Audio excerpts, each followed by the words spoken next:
বিসমিল্লাহির রহমানির রহিম। আমাদের গ্রামের হাওরের আয়তন খুব অল্প এবং গরু মহিষ অনেক বেশি, তাই এই গরুগুলা ঠিকমতো ঘাস না পাওয়ার জন্য খুব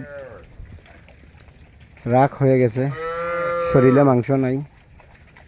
আমরা উপরওয়ালার কাছে ফরিয়াদ করব যেন আমাদের বৃষ্টির মাধ্যমে বয়স গরু যেন বৃদ্ধি পায়, ঘাস লাম্পা লাম্পা হয় এবং পশু পাখি গৃহপালিত পশু যেন সুন্দরভাবে ঘাস খেয়ে